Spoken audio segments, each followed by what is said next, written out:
this health panel in New York. Have you heard about this? You probably read about it. Wants a wider food ban. At least talks about it. According to Luke Funk, senior web producer at FoxNewYork.com, the board handpicked by Mayor Michael Bloomberg that must approve his ban of selling large sugar-filled drinks at restaurants may be looking at other targets. Well, of course they are. Power corrupts and absolute power corrupts absolutely, as they say. The New York City Board of Health showed support for limiting sizes of sugary drinks at a Tuesday meeting in Queens. They agreed to start the process to formalize the large drink ban by agreeing to start a 6-week public comment period. They don't give a damn what you have to say or think. If they did, they'd leave the cups alone and let you pick what you want. At the meeting, some of the members of the board said they should be considering other limits on high-calorie foods. One member, Bruce Vladeck, thinks limiting the sizes for movie theater popcorn should be considered. The popcorn isn't a whole lot better than soda, you know, Vladeck said. Another board member thinks milk drinks should fall under the size limits. Dr. Joel Foreman said, there are certainly milkshakes and milk coffee beverages that have monstrous amounts of calories. Starbucks, you better look out. Yes, Dairy Queen, you know, all the places people go to enjoy themselves. Mayor Bloomberg says the drink rules are an attempt to fight obesity in the city. How about stupidity? How about tyranny? It would limit food service establishments in the city from serving drinks bigger than 16 ounces, but will allow refill. This is why people are leaving New York City, leaving New York State. They can't take this anymore. They can't take jerks like this, who fills his face with lobster and caviar and the highest priced wines and champagnes, who flies his private jets and his helicopter, has a dozen homes all over the world in the United States. No, we don't begrudge him. We don't say he should be limited to one home, do we? We don't say he should be limited to one helicopter. He should be limited to one jet in order to reduce his CO2, do we? We don't say we want a city ordinance, a state law, federal law to control him, do we? No. But you, we, the schlubs. He looks around New York City when he's walking out there with his 40 bodyguards and he says, look, there's a fat guy over there. I don't like it. We should limit how much he can drink. We should limit how much sugar he can take, how much salt he can have, trans fats. I want to be in charge of his menu. I'm going to run the restaurants in the city. I'm the mayor. Meanwhile, off he goes to Paris. Great wine, little lobster, caviar, having a grand old time with his girlfriend. The New York City Restaurant Association is fighting the... Look how people have to gather together in associations to fight off government. You just open a damn restaurant, which is hard enough. People are quitting all the time. You have to keep track of their schedules. You got 400 human resources laws you got to follow. Then you got environmental laws and health and safety laws from local, state, and Fed types. You got auditing requirements, reporting requirements, taxes you have to pay. You're trying to stay on top of it while you're trying to enjoy the business, the restaurant business. And now you're being told what's going to be on the menu. By who? The First Lady, the mayor, these political hacks, and their hack wives. That's right, I said it. New York City voters oppose 51 to 46% Mayor Bloomberg's proposed ban on the sale of oversized sugary drinks. That means 46% of New Yorkers are morons. Going to limit the size of the drinks? What next? Limit the size of the steak sandwiches? Limit the size of the hamburgers? The size of the pizzas? Well, people can't think for themselves, as I've said many times before. Are you telling me we have the wisdom to vote for the mayor, but not the wisdom to know how much we should drink? Because that's what it's coming down to. We live in a republic. We get the vote for our representatives, but you're too stupid to pick out what kind of light bulb you should use. Isn't it great, Ameritopia? But what attracts people to New York City, the diversity of food, the diversity of lifestyles, the activities that are going on, the opportunities, the shows and the movies and the sporting events and the stores and the restaurants and all those things. All those things you can't get in most other places. That's why people are attracted to cities, period. Oh, and work. And so there you are, and you get this mayor. This mayor's going to be gone. He's going to be a blip on the history books. Be a footnote to a footnote. And then there he is, doing permanent damage to the city. And you hear the idiot all over the airwaves. What's government for if it's not there to make sure that people are healthy? Oh, really? Is that what government's for? Yes. We should run our daily eating schedules past Mayor Bloomberg. See if he approves. I'm going to tell you something else, and this isn't intended to be controversial. I'm about 6'1". I weigh, last time I checked, and I don't check often, but it's usually between 235 and 240. Now, Mr. Producer, honestly, I look heavy, but I don't look absolutely slovenly, do I? No, not at all. All right, so I carry it a certain way, okay?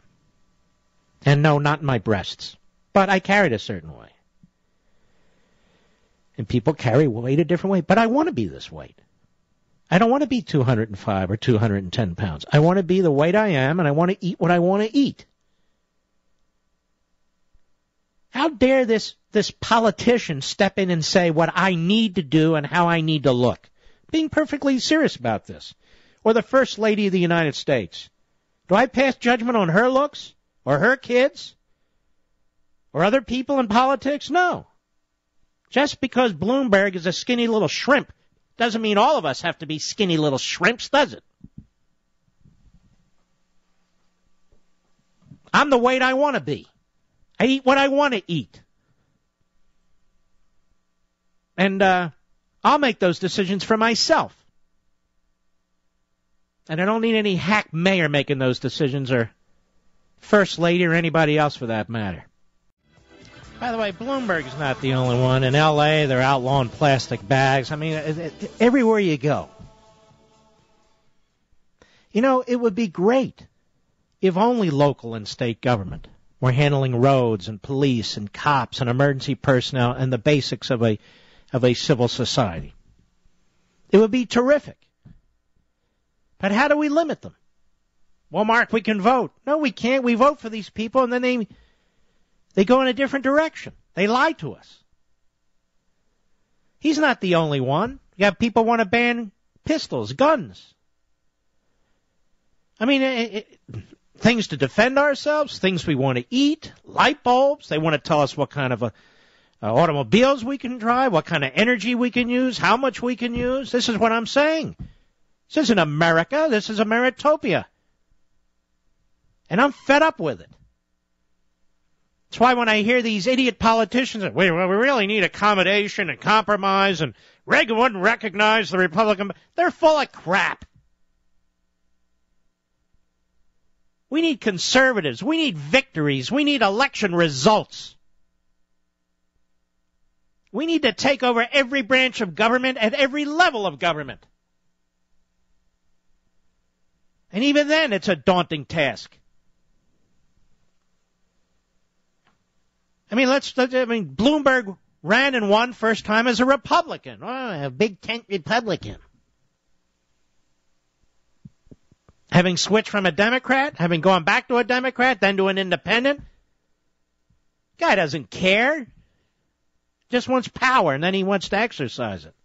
But they're all this way. These city councils, these mayors, these boards of supervisors, these school boards, they're all the same damn way. Well, we have an obesity epidemic. I don't buy this epidemic crap ever anymore, period. If you listen to all these alarmists with the epidemics, global warming, oh my God, the Earth's going to come to an end in about 1 million years. Well, so? global warming. I mean climate change. I mean whatever. Look at the obesity.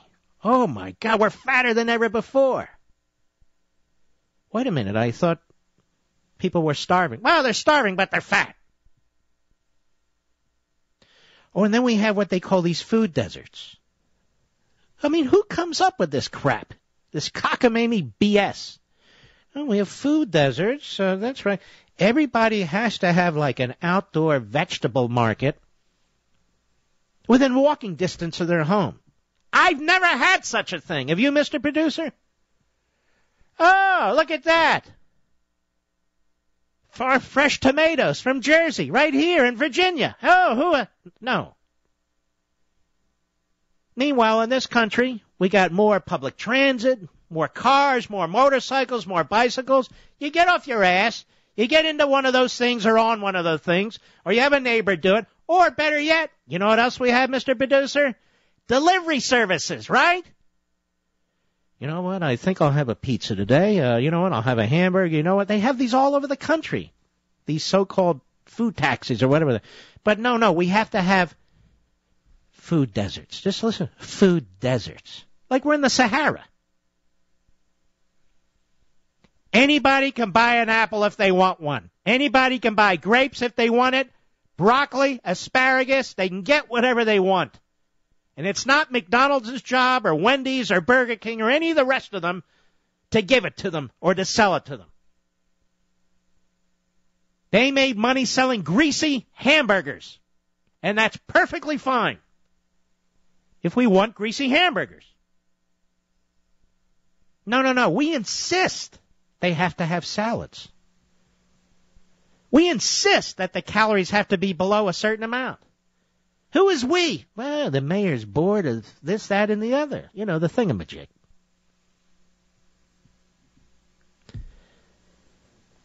We have so many stupid politicians and their hand-picked bureaucrats, and look how they control us. It's endless. There's no end to this. You know, you could literally live in this country off the government, from the government, morning, noon, and night, from birth to death. You realize that? Food stamp program. Right? Work training jobs. Government jobs. Health care. Medicaid. Emergency rooms. When you get older. Medicaid also, if you haven't paid into Medicare. It's just endless. And then anytime you want to cut it or cut back on the bureaucracy, what do you want to do? Kill people? Throw them into the streets where they're going to starve to death? May I ask you a question? When's the last time you actually saw somebody starve to death in the street who wasn't like mentally handicapped as a homeless person because, you know, they emptied all the mental institutions? Seriously. Have you ever seen that? Are they reported somewhere? I don't even see them reported in the press. We have some epidemic of people dying in the streets because they're not getting medical care or food or shelter or whatever? No! And yet that's the picture they paint all the time. So if you listen to these people, we're a nation of fat people, people starving to death, people who can't find vegetables and fruits. You know this is a lie. It's all a lie. And then on top of that, some of the stories we talked about this week, oh, there's a ditch. It's full of water because it rained. Oh, that's a navigable river. No, it's not. Oh, yes, it is. No, it's not. We said it is. Now, you can't build on your property. What? Yes, navigable waters. That ditch is full of water. Oh. No, you can't build that car. Why? Carbon dioxide. Who cares? Carbon dioxide isn't a pollutant. Plants need carbon dioxide to create oxygen, and we need oxygen. Excuse us.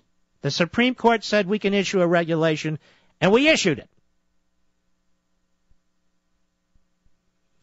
Why am I going through all this stuff? Because you sit here, you think you live in a free country because you can go to the movies, or you can buy some kind of computer game, or you can download music from iTunes, that sort of stuff. You better start looking around, because the circle of liberty that is your life is getting smaller and smaller and smaller.